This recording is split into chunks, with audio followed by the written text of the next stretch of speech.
रहा था वैसे वैसे कार्बन के पास इलेक्ट्रॉन की कमी होते जा रही थी। कमी होने की वजह से इसमें पॉजिटिव चार्ज जनरेट हुआ था, लेकिन जैसे ही दो एल्किल ग्रुप आए, ये इलेक्ट्रोपॉजिटिव नेचर के थे, इन्होंने अपना सारा का सारा इलेक्ट्रॉन किसको दे दिया? कार्बन को दे दिया।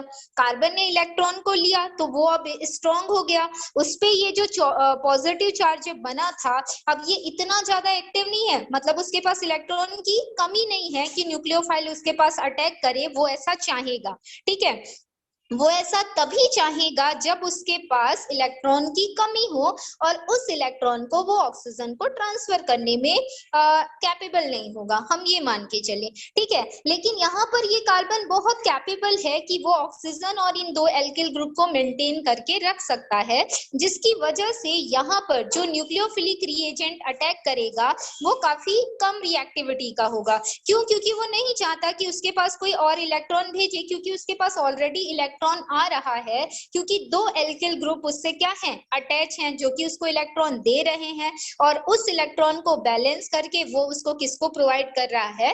ऑक्सीजन को प्रोवाइड कर रहा है। ठीक है, और ये दोनों alkyl group electropositive in nature होते हैं, इस वजह से ऐसे एल्किल ग्रुप जो कार्बोनिल ग्रुप से अटैच होते हैं वो कौन सा इफेक्ट डालते हैं? प्लस आई इफेक्ट डालते हैं। ठीक है, सपोज करो यहाँ पर एक एल्किल ग्रुप है, तो अगर मैं दोनों को कंपेयर करूं तो कौन ज्यादा स्ट्रांग होगा? कौन चाहेगा कि उसके ऊपर न्यूक्लियोफाइल अटैक करे? तो ऑब्वियसली सी बात है, अल्डिहाइड चाहेगा कि उसके ऊपर न्यूक्लियोफाइल अटैक करे, क्योंकि कीटोन के कंपैरिजन में उसके पास इलेक्ट्रॉन कम है। ठीक है, कीटोन के पास तो भर भर के इलेक्ट्रॉन है क्योंकि उसके पास दो एल्किल ग्रुप अटैच हैं, लेकिन जो मेरा अल्डिहाइड है उसके पास तो एक ही एल्किल ग्रुप है, जिसकी वजह से वो चाहेगा कि चल भाई जो भी आपका न्यूक्लियोफाइल है वो मुझ पे अटैक कर ले और मैं क्या कर लूं? थोड़ा बहुत इलेक्ट्रॉन गेन कर लूं। अब आते हैं formaldehyde, H C double bond O, that is called HCHO, जिसको हम क्या बोलते हैं?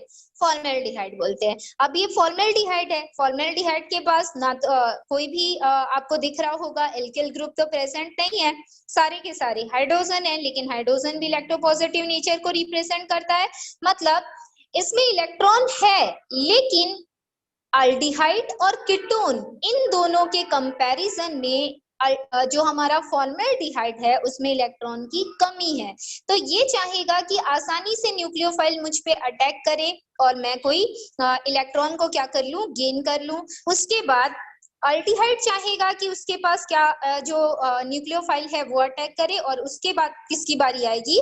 कीटोन की बारी आएगी, क्योंकि प्लस आई इफेक्ट होने की वजह से सबसे ज्यादा प्लस आई इफेक्ट हमको कहाँ देखने को मिल रहा है? कीटोन में, उसके बाद अल्डिहाइड में, और उसके बाद फॉर्मेल्डिहाइड में। मतलब सबसे कम प्लस आई इफेक्ट फॉर्मेल्डिहाइड का है, जिसकी वजह से आसानी से न्यूक्लियोफाइल उसमें अटैक कर लेगा, और ऑर्डर में, रिएक्टिविटी ऑर्डर में इस वजह से सबसे पहले क्या लिखा गया है? फॉर्मेल्डिहाइड को लिखा गया है। फिर सेकंड आपका आ जाता है अल्डिहाइड, जिसमें एक एल्किल ग्रुप प्रेजेंट होने के कारण उसका प्लस आई चार्ज थोड़ा ज्यादा हो गया, तो उसका इंडक्टिव इफेक्ट थोड़ा ज्यादा होने के कारण जो न्यूक्लियोफाइल है वो उससे एज कंपेयर्ड टू फॉर्मेल्डिहाइड थोड़ा लेट रिएक्ट करेगा, और उसका रिएक्टिविटी ऑर्डर फॉर्मेल्डिहाइड से कम होगा। ठीक है, और अब कीटोन की बात करें तो उसका प्लस आई इफेक्ट सबसे ज्यादा है, क्योंकि उसके पास दो एल्किल ग्रुप है जो कार्बन पे पॉजिटिव चार्ज की एबिलिटी को क्या कर रहा है? डिक्रीज करता जा रहा है। ठीक है, पॉजिटिव चार्ज की पॉसिबिलिटी, मतलब पॉजिटिव चार्ज कब लगता है? जब इलेक्ट्रॉन की कमी हो, लेकिन वो उसको डिक्रीज कर दे रहा है कि इसके पास इलेक्ट्रॉन की कमी नहीं है, हम दोनों एल्किल ग्रुप इस कार्बन को इलेक्ट्रॉन दे रहे हैं, जिसकी वजह से वो न्यूक्लियोफाइल उस पे अटैक करे ऐसा नहीं चाहता, और उसका रिएक्टिविटी ऑर्डर फॉर्मेल्डिहाइड और एसिटाल्डिहाइड के कंपैरिजन में सबसे कम होता है। ठीक है, और यही ऑर्डर यहाँ पे शो किया गया है कि प्लस आई इफेक्ट जब ज्यादा होता है तो न्यूक्लियोफाइल अटैकिंग जो पावर होता है वो सबसे कम होता है, और प्लस आई इफेक्ट अगर कम है इसका मतलब न्यूक्लियोफाइल आसानी से उस पे क्या कर लेगा? अटैक कर लेगा। उस चीज को यहाँ पे क्या किया गया है? रिप्रेजेंट किया गया है। तो आपको क्लियर हो गया होगा कि आखिर ये जो ऑर्डर है इसमें सबसे पहले फॉर्मेल्डिहाइड, उसके बाद एसिटाल्डिहाइड और उसके बाद कीटोन को क्यों रखा गया है। नेक्स्ट है ये पॉजिटिव इंडक्टिव इफेक्ट मैंने आपको बताया।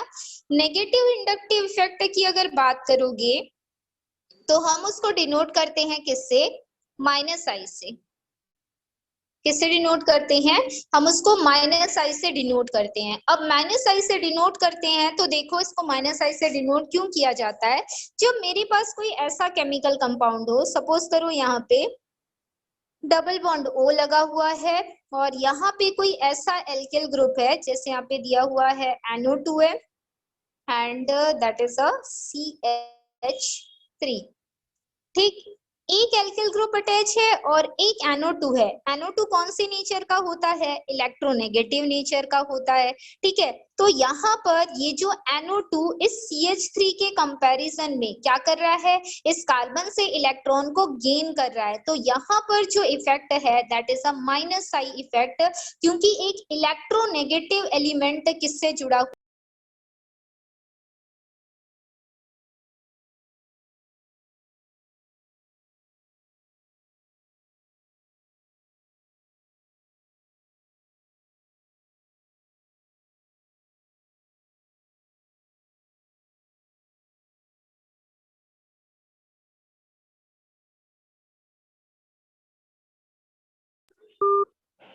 तो देखिए मैं आपको ये बता रही थी कि कहाँ पे आए थे हम लोग, हाँ NO2 अगर अटैच है कार्बोनिल ग्रुप के साथ तो ये मेरा कार्बोनिल ग्रुप हो गया। ये NO2 कौन से नेचर का है? इलेक्ट्रोनेगेटिव नेचर का है। इलेक्ट्रोनेगेटिव नेचर का कोई भी एलिमेंट अगर कार्बन से अटैच है मतलब हम ये शो करेंगे कि वहां पर कौन सा इफेक्ट चल रहा है?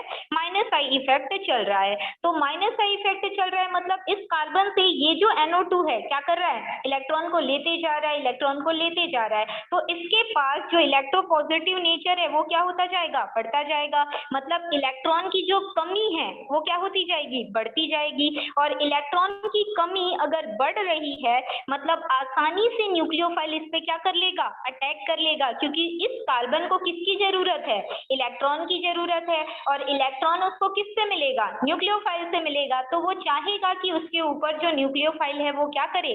अटैक करे। ठीक है, तो इस बात को याद रखिएगा। ये एक हमारा कौन सा रिएक्शन हो जाता है? इंडक्टिव इफेक्ट का हो जाता है, जिसमें हम माइनस का इंडक्टिव इफेक्ट होने पर जो आपका न्यूक्लियोफाइल का रिएक्शन होता है वो बढ़ता जाता है। ठीक है, अब मान लो यहाँ पे NO2 है, कोई केमिकल ऐसा है कि इसमें Cl ग्रुप अटैच है और यहाँ पर आपका CH3 आ गया।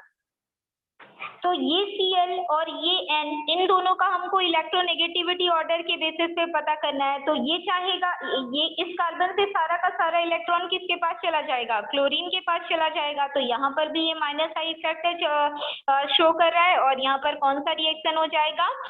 न्यूक्लियोफिलिक रिएक्शन आसानी से हो जाएगा। लेकिन नाइट्रो के कंपैरिजन में, क्योंकि यहाँ पे दो इलेक्ट्रोनेगेटिव ग्रुप है बेटा, देखो, और ये तो एक ही इलेक्ट्रोनेगेटिव ग्रुप है, तो आसानी से न्यूक्लियोफाइल किसमें रिएक्ट कर जाएगा? जिसमें NO2 ग्रुप अटैच है। और उसके बाद बारी किसकी आएगी? Cl की बारी आएगी। ठीक, तो ये ऑर्डर आपके बुक के नीचे दिया हुआ है। देखिए सारे ऑर्डर बने हुए हैं, इन ऑर्डर्स को बना के देख लीजिएगा। एक में आपका एक एल्किल ग्रुप अटैच है, दूसरे में आपका दो एल्किल ग्रुप अटैच है, तीसरे में आपका देखिए कीटोन है। फिर उसका अमाउंट बढ़ाते जा रहे हैं, जैसे जैसे अमाउंट इलेक्ट्रोपॉजिटिव का बढ़ाएंगे वैसे वैसे जो हमारा न्यूक्लियोफिलिक एडिशन रिएक्शन है वो कम होता जाएगा। प्लस आई इफेक्ट इंक्रीज होता जाता है तो न्यूक्लियोफिलिक रिएक्शन डिक्रीज होता जाता है। और अगर हमारा माइनस आई इफेक्ट इंक्रीज होता जाता है तो न्यूक्लियोफिलिक रिएक्शन भी क्या होता जाता है? इंक्रीज होता जाता है इन अल्डिहाइड एंड कीटोन। तो आपको क्लियर हो गया होगा प्लस आई इफेक्ट कौन शो करता है और माइनस आई इफेक्ट कौन शो करता है। अगर प्लस आई इफेक्ट ज्यादा है तो केमिकल कंपाउंड में न्यूक्लियोफिलिक रिएक्शन नहीं होगा, और अगर माइनस आई इफेक्ट ज्यादा है तो केमिकल कंपाउंड में न्यूक्लियोफिलिक रिएक्शन आसानी से हो जाएगा। और उसी ऑर्डर को in aldehyde and ketone given chemical reaction में शो किया गया है। आपको क्वेश्चन पूछा जा सकता है कि फॉर्मेल्डिहाइड, एसिटाल्डिहाइड और कीटोन, इन तीनों में कौन न्यूक्लियोफिलिक रिएक्शन आसानी से रिप्रेजेंट करता है? तो आंसर क्या होगा? फॉर्मेल्डिहाइड, देन एसिटाल्डिहाइड और then ketone according to their plus I effect. ठीक है, सेकेंड टॉपिक हम देखते हैं जो कि यहाँ पे बताया जा रहा है, that is the steric effect. Steric effect क्या होता है देखते हैं।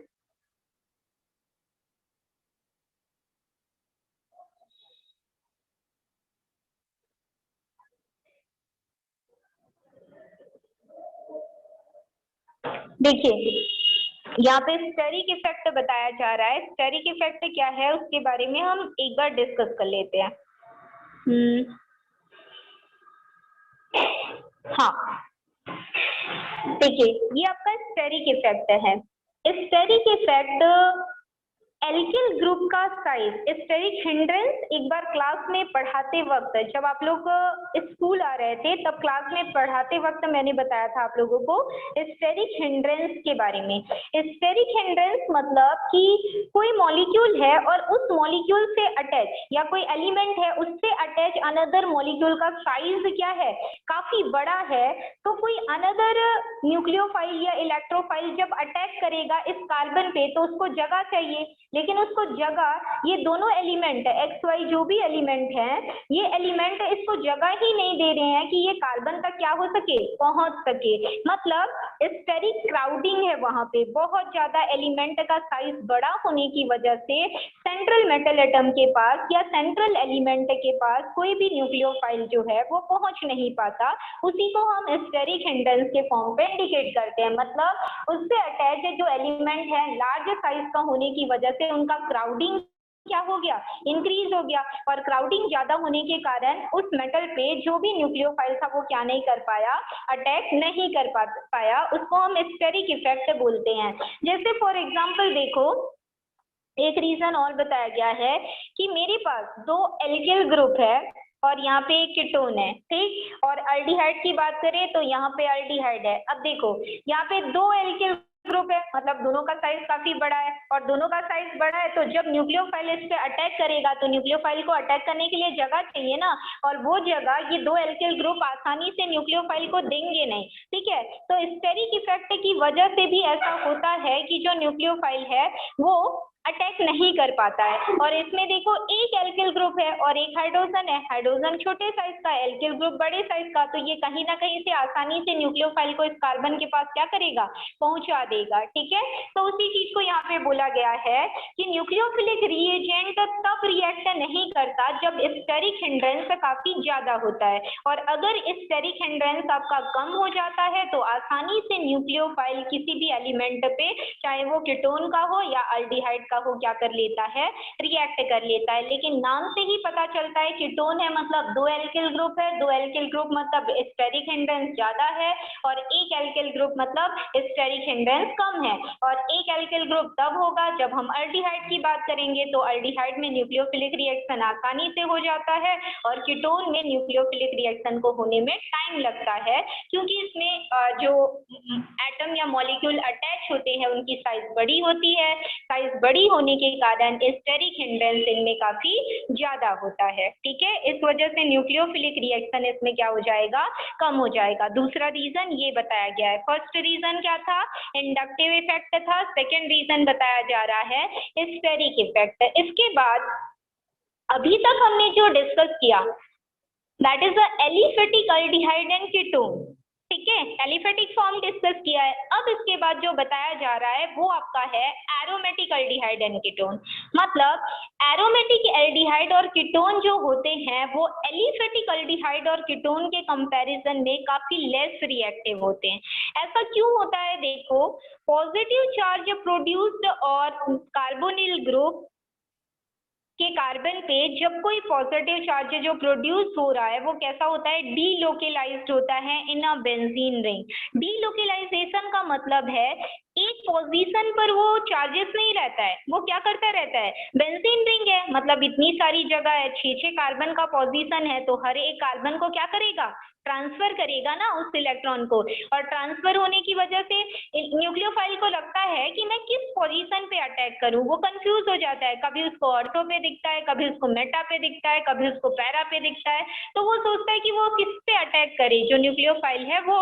इस वजह से यहाँ पे बोला गया है कि एलिफेटिक अल्डिहाइड और कीटोन के कंपैरिजन में जो एरोमेटिक अल्डिहाइड और कीटोन्स होते हैं वो कैसे होते हैं, लेस रिएक्टिव होते हैं, क्योंकि न्यूक्लियोफाइल को ये समझ में ही नहीं आता कि वो अटैक किस पे करे, और अटैक किस पे करे क्यों समझ में नहीं आता, क्योंकि इसमें क्रिएट जो पॉजिटिव चार्ज होता है वो कहाँ क्या होता रहता है, रिंग के अंदर, बेंजीन रिंग के अंदर ये पूरी तरीके से डीलोकेलाइज होता रहता है, मतलब अपने पोजीशन को चेंजेस करते रहता है, और पोजीशन को चेंज करने की वजह से कार्बन एटम पर जो पॉजिटिव चार्ज होता है, कौन से कार्बन एटम पर पॉजिटिव चार्ज डिक्रीज हो रहा है, ये बात न्यूक्लियोफाइल को समझ नहीं आती। उसी चीज को यहाँ पे रिप्रेजेंट किया गया है, देख लेते हैं कैसे रिप्रेजेंट किया गया है। ठीक है, सबसे पहले बात करते हैं, यहाँ पे एग्जाम्पल के तौर पर अल्डिहाइड दिया हुआ है, इस अल्डिहाइड को ही ले लेते हैं। देखिए यहाँ पे सबसे पहले एक बेंजीन रिंग बना, ये मैंने आपको ऑर्थो और पैरा बताते टाइम भी ये बताया था, तो ध्यान रखिएगा। सेम एज वही प्रोसेस होगा रेजोनेंस के थ्रू ही। यहाँ पे सी आपका आ जाएगा डबल बॉन्ड O, और यहाँ पे क्या आ जाएगा आपका H आ जाएगा। अब देखो हो क्या रहा है इसमें, ये कार्बन है हमारा, इस कार्बन पे यहाँ पे डेल पॉजिटिव चार्ज है और यहाँ पे क्या है डेल नेगेटिव चार्ज है। अब ये मेरा बेंजीन रिंग है, यहाँ से ये बेंजीन रिंग इस कार्बन पे अटैच है, जैसे C डबल बॉन्ड O में एक CH3 अटैच था, तो ये CH3 की जगह पे अब क्या आ गया है, बेंजीन रिंग आ गया है ना। अब ये बेंजीन रिंग अपना जो इलेक्ट्रॉन है, जो ये डबल बॉन्ड है, इस इलेक्ट्रॉन को किसको ट्रांसफर करेगा, इस कार्बन को ट्रांसफर करेगा। जैसे ही कार्बन को ये डबल बॉन्ड ट्रांसफर करेगा, देखो क्या होगा, ये इलेक्ट्रॉन दे रहा है किसको, जिसके पास कार्बन कार्बोनिल कार्बन के पास इलेक्ट्रॉन की कमी थी। क्यों कमी थी, क्योंकि ऑक्सीजन ने उसके सारे इलेक्ट्रॉन को ले लिया। अगर ऑक्सीजन ने उसके सारे इलेक्ट्रॉन को ले लिया तो कार्बन को ऑक्सीजन चाहिए, कार्बन को इलेक्ट्रॉन चाहिए, तो इलेक्ट्रॉन उसको कौन दे रहा है, बेंजीन रिंग दे रहा है। तो जब बेंजीन रिंग कार्बन को क्या करता है, इलेक्ट्रॉन देता है, तो इस टाइप से इसके बीच में क्या क्रिएट हो जाता है, डबल बॉन्ड क्रिएट हो जाता है। अब इस वाले कार्बन ने क्या किया, अपना इलेक्ट्रॉन दिया है इस वाले कार्बन ने, तो इसमें तो पॉजिटिव चार्ज आ गया, और यहाँ पे डबल बॉन्ड ऑक्सीजन था। अब दो कार्बन के साथ 5 बॉन्ड तो बन नहीं सकता, तो इस वाले ऑक्सीजन का डबल बॉन्ड क्या हो जाएगा, टूट जाएगा, और जो ऑक्सीजन है उसको उसका इलेक्ट्रॉन नेगेटिव चार्ज के फॉर्म पे क्या हो जाएगा, मिल जाएगा। मतलब इस नेगेटिव चार्ज से पता चल गया कि ऑक्सीजन का जो ऑक्टेट है यहाँ पर कंप्लीट हो गया। लेकिन जो ये पॉजिटिव चार्ज इस सेकेंड वाले कार्बन पे बना है, कौन से पोजीशन पर, ऑर्थो पोजीशन पर, अब ये क्या होता रहता है, लोकेलाइज्ड होता रहता है। कैसे लोकेलाइज्ड होता रहता है, देखिए अब ये पॉजिटिव चार्ज है, इसके पास इलेक्ट्रॉन की कमी हो गई, तो इस इलेक्ट्रॉन को फुलफिल करने के लिए ये जो कार्बन है, ये सेंटर वाला कार्बन, ये क्या करेगा, अपना डबल बॉन्ड का इलेक्ट्रॉन इसको ट्रांसफर कर देगा। जैसे ही ये इसको डबल बॉन्ड का इलेक्ट्रॉन ट्रांसफर करेगा, होगा क्या, यहाँ पे बॉन्ड जनरेट हो जाएगा, और पॉजिटिव चार्ज जगह नहीं है, यहाँ पे बनाते हैं, रुकिए यहाँ पे बना रही हूँ, ठीक है। यहाँ पे डबल बॉन्ड जनरेट हो जाएगा। इस पॉजिटिव चार्ज को सुइटेबल करने के लिए उसने अपना इलेक्ट्रॉन दे दिया, लेकिन उसके खुद के पास क्या आ गया, पॉजिटिव चार्ज आ गया। अब यहाँ पे प्रेजेंट जो कार्बन है वो क्या करेगा, इस पॉजिटिव चार्ज को क्या करना चाहेगा, सुइटेबल करना चाहेगा। तो ये अपना बॉन्ड जब इसको देगा तो स्ट्रक्चर कैसा बन जाएगा, देखिए ये आपका बेंजीन रिंग होगा, यहाँ पे एक डबल बॉन्ड बना हुआ है, एक डबल बॉन्ड आपका यहाँ पे बन जाएगा, और पॉजिटिव चार्ज इस वाले पोजीशन पे आ जाएगा।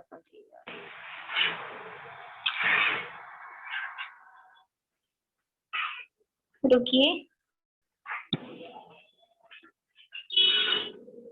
एक डबल बॉन्ड यहाँ पे है जो कि कार्बन की पॉजिटिव चार्ज की शिफ्टिंग के बाद बना। अब ये पॉजिटिव चार्ज यहाँ पे प्रेजेंट, डबल बॉन्ड जब इस वाले कार्बन को क्या कर रहा है, ये जो हमारे पास पॉजिटिव चार्ज है उसको बैलेंस करने की कोशिश कर रहा है कि तुम मेरे इलेक्ट्रॉन ले लो, लेकिन उसके खुद के पास क्या जनरेट हो जाएगा, पॉजिटिव चार्ज जनरेट हो जाएगा। फिर ये पॉजिटिव चार्ज यहाँ पे हमारा डबल बॉन्ड कार्बन है, सिंगल बॉन्ड ऑक्सीजन है, इसके पास नेगेटिव चार्ज कैसे जनरेट हुआ, हमने देखा कि पहले हमने रेजोनेंस कराया उसके बेसिस पे, ठीक है। अब ये पॉजिटिव चार्ज यहाँ पे आ गया है, तो न्यूक्लियोफाइल सोचेगा कि मैं इसके पास अटैक करता हूँ, लेकिन जैसे ही वो इसके पास अटैक करना चाहेगा, ये जो डबल बॉन्ड है यहाँ पे आ जाएगा। ये डबल बॉन्ड अगर यहाँ पे आ जाएगा तो एक स्ट्रक्चर हमारा कैसे बन जाएगा, यहाँ पे एक डबल बॉन्ड, यहाँ पे एक डबल बॉन्ड और एक डबल बॉन्ड यहाँ पे बन जाएगा। और जैसे ही ये वाला डबल बॉन्ड टूटा, ऑक्सीजन फिर से क्या कर लेगा, डबल बॉन्ड यहाँ पे जनरेट कर लेगा। ठीक है, तो ऐसे क्या होता है रेजोनेटिंग स्ट्रक्चर के थ्रू जो पॉजिटिव चार्ज है, मतलब इलेक्ट्रॉन की जो कमी है, वो इन अ बेंजीन रिंग क्या होती रहती है, डीलोकेलाइज होती रहती है। और इसी डीलोकेलाइजेशन प्रोसेस के थ्रू जो न्यूक्लियोफाइल है उसको समझ में ही नहीं आता कि वो किस वाले कार्बन पे अटैक करे।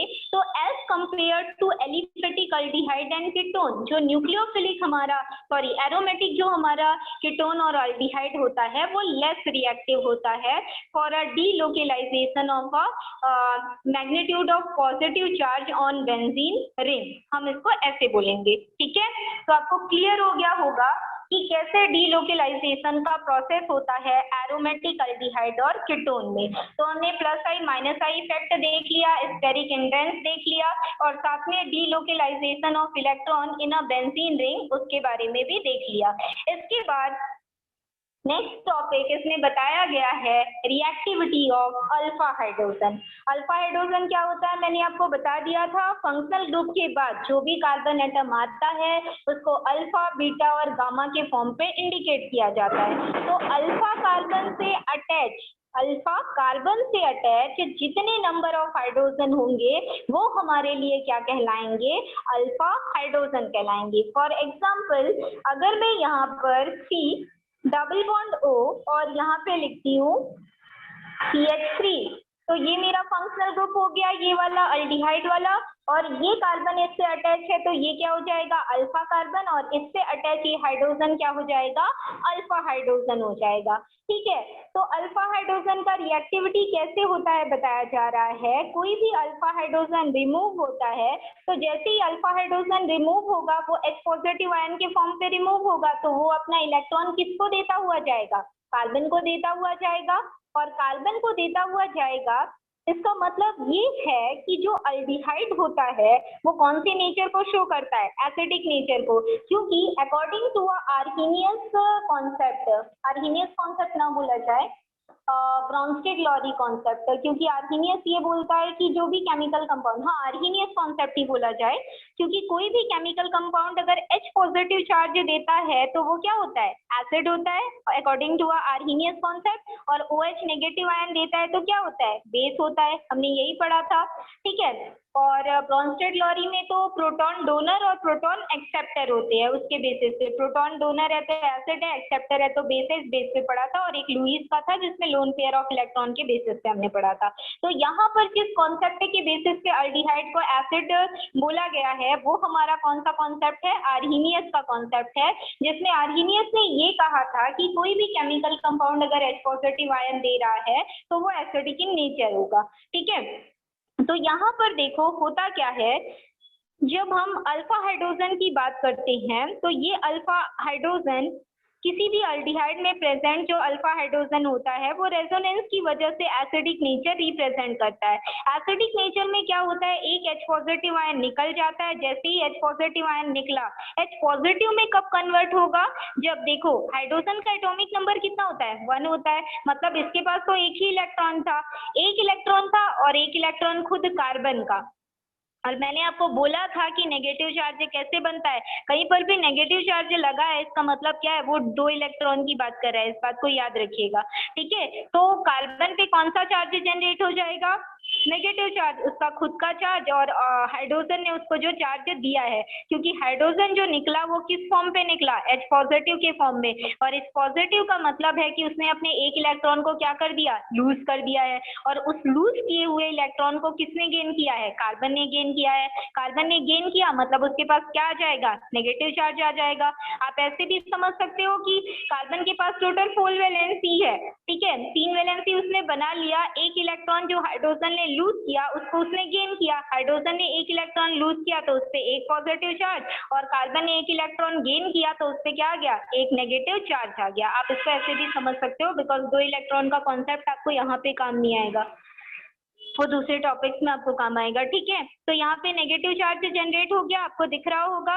नेगेटिव चार्ज जैसे ही जनरेट हो गया इसके पास इलेक्ट्रॉन का डेंसिटी ज्यादा है, ये बात हमको पता चल गई। इलेक्ट्रॉन की डेंसिटी ज्यादा होने की वजह से कार्बन कार्बन, अब कार्बन अपने उस इलेक्ट्रॉन को किसको देना चाहेगा, जब वो किससे जुड़ा हुआ है, पार्शियली बॉन्डेड ऑक्सीजन से जुड़ा हुआ है, क्योंकि इसी कार्बन के पास इलेक्ट्रॉन की सबसे ज्यादा कमी होती है।